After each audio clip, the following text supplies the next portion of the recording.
What is poppin', Gango? Welcome to the Ravager stream. You know, some of y'all already know what is up. Couple hints. You seen this video? You see Bowerstone? You see Albion? Yeah, you got it right. It is another Fable reaction video. Now, before I get delved into this, Fable ruled my childhood. I played that game and beat that game and collected all the silver keys from the first and second game. Third game was, I still bought and owned every building, every armory, everything you could buy, I bought it. Wow, I am looking forward to this. Let's enjoy. I'll try not to stop it, but no guarantees. Fable is Playground's first open-world action RPG, and we couldn't be more proud to be carrying on the work of the legendary Lionhead Studios, the original creators of the franchise. And although our game is a new beginning, I think what we're making is really faithful to the spirit of the classic Lionhead trilogy that we all love. At the heart of our game is a simple, recurring question. What does it mean to you to be a hero? Our game is about choices and their consequences. It's packed with action, drama. Do y'all think those grapes are fake? British humor, moral dilemmas, and quite a few chickens. All of this combines in a fairy tale which could only be Fable. In classic Fable fashion, you begin the game as a child, growing up in the sleepy rural village of Briar Hill. Oh, wow, you have no idea. Whoa, they haven't done this shit since, they did a little bit of Fable 2, but not really. Fable 1 was, this reminds me of Fable 1. It's here that in a moment of extreme danger, your heroic powers first emerge, and we discover that you are Albion's first hero in a generation. But not long afterwards, disaster strikes, and the people of your village, including your beloved grandma, are turned to stone by a mysterious stranger. Suddenly alone in the world, you'll set off on an adventure which will change Albion forever. Venturing out into the world is a huge moment because this is Albion like you've never seen it before. Idyllic rolling hills, magical forests, bustling villages, sleepy hamlets, oversized vegetable patches, beaches, and stunning vistas. And because our Albion is truly open world, for the first time, you'll be able to explore this rich and detailed world seamlessly, with the freedom to go where you want from early in the game. We can't wait to welcome you back to Albion's iconic capital city, Bowerstone, home to Fairfax. Oh my Atlanta. Bowerstone? Oh. Tell me there's a brothel. Castle, the old clock tower, and the legendary Heroes Guild. It's a huge city, full of contrasts. Rich and poor, nobles and commoners, royalty and criminals. You'll spend plenty of time here during the game as you discover the secrets of the Heroes Guild and its reclusive guildmaster, Humphrey the Golden. In the north of Albion, you'll find mountains, craggy coastlines, spooky marshes, and the bleak, windswept city of Bloodstone. Here you'll meet the leaders of two rival gangs, vying for power, and uncover the secrets of the sinister but extremely well-organized Cult of Shadows. I believe, was the Cult of Shadows... I'm trying to think. Okay, so the first one was mainly about Jack of Blades. The second one was it Maze? Or the wizard dude turned evil? Whatever. Third was Cult of Shadows. Man, I don't know, but Bloodstone, isn't that the Balverine town? I could be wrong about that. Did they bring the arena back? Our Albion is beautiful, handcrafted, and richly detailed. Where you get a freaking horse? In Whoa, Albion, dude. heroes are special. That's new. Different. They're stronger than regular people. They're more skillful, more charismatic. More importantly, they're those rare humans who can harness and use magic in the world around them. They have the power to do what they want. And so do you. In our game, we want you to play as the hero you want to be. And that starts with being able to choose how your hero character looks. So, in Fable, you'll be able to pick from a range of different character heads and customize your clothing. Somewhat new. hair, skin tone, tattoos, and scars. Oh, so okay. the hero you play represents you. Oh, hell yeah. But as Customer well as your character. appearance, you can be the Get hero you customize want to your be through the freaking way guys? you play, through the skills Wow. and abilities you learn, and through the weapons you use.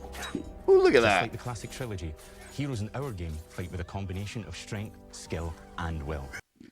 I know I said I wasn't going to pause it, but you guys customizing your character and having the free will to do all that off the bat, that's pretty wild. That means, man, this game might, I don't know. It's a stacked year. It's a stacked year. Seamlessly blending melee and ranged weapons with magical abilities gives us style-weaving combat, Chicken. allowing you to show off your personal playstyle against single opponents and large groups of enemies alike. Melee is at the heart of our close quarters combat.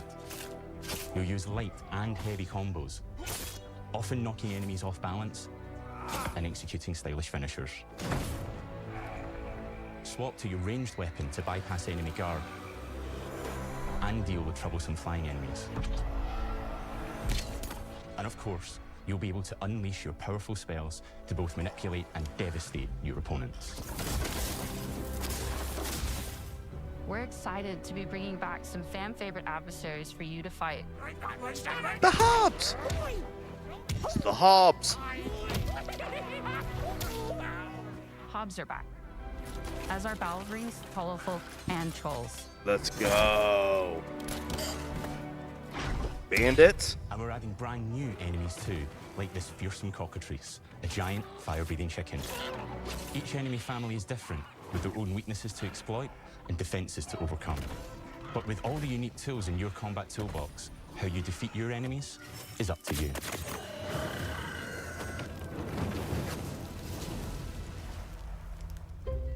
But there's more to being a hero in Albion than fighting, so much more. When we talk to people about their favorite memories of the original games, so many of their stories were about the stuff you can do when you weren't just being a hero. The normal, everyday stuff which happened when you interacted with the people of Albion. For me, what I remember most vividly are the inhabitants of Albion and the things you can do with them or to them.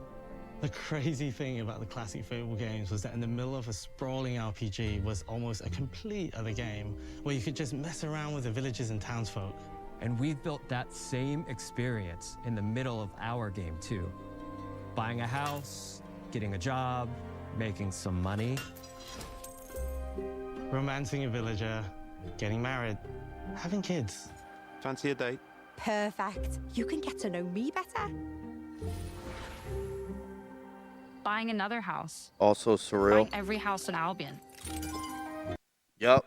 If y'all remember that, there used to be back on all of them actually. You would the trick was you would buy a house or two. You would grind up a little bit of money, buy one or two, and then you would go to bed and leave your Xbox on. And then when you'd wake up in the morning, you'd have X amount of money. And then I would do that. And then actually Fable 3, I was able to buy everything because I owned everything. I was able to get out of debt. I did that just by letting money keep building and building and building. Crazy. Crazy, crazy, crazy. Buying every business in Albion. Getting rich. Marrying a bunch more people, having a bunch more kids, probably getting divorced along the way for good measure. Oh, yeah. And this game within a game is unique to Fable. It's systemic, interconnected, and you'll see the ripple effects of the things you do everywhere you go. And all of this revolves around the people who live in Albion, who we call the living population.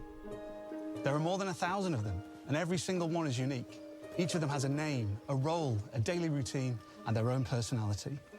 You could follow any one of them for a day and just watch them live their life.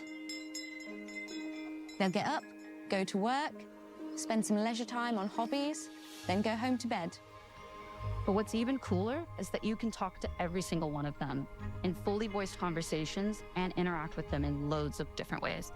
Maybe the job they go to is working for you because you hired them to work in one of your businesses. Hey, you. Working hard? How can I help you, boss? Maybe the bed they sleep in is in a house you own because you're the landlord. Or maybe their bed is on the street because you evicted them. All right. Matilda the Heartless. You're awful. Awful.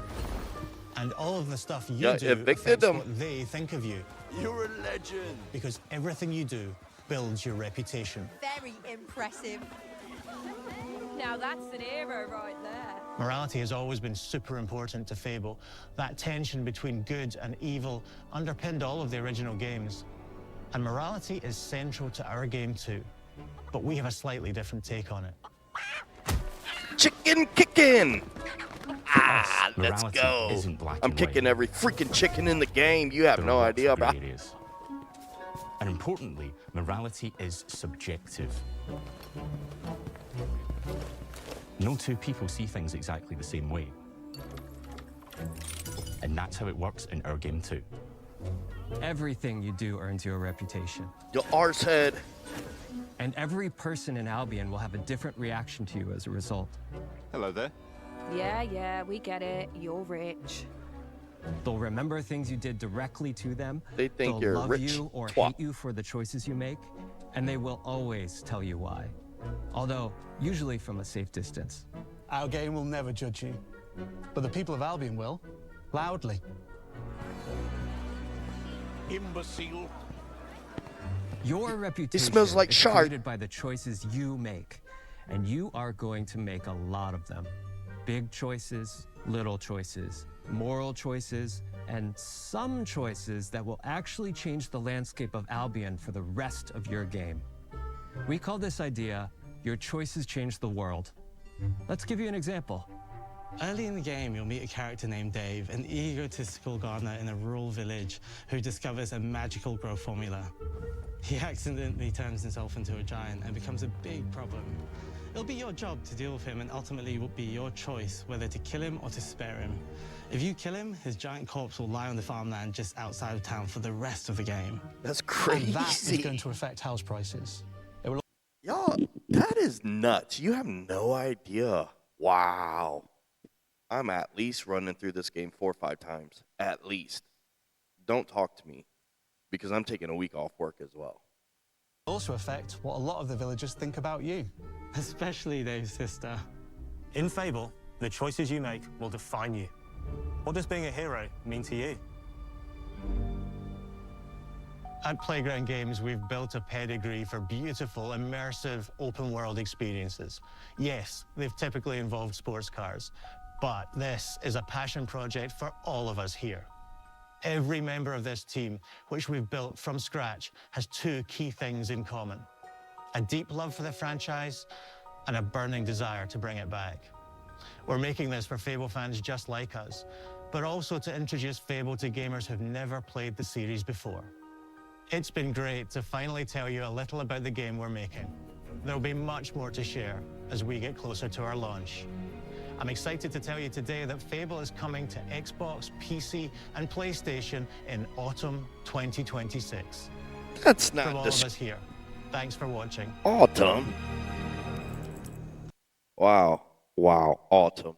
Okay. So that just means September, October, maybe August. Man, let me tell y'all, it is a stacked year.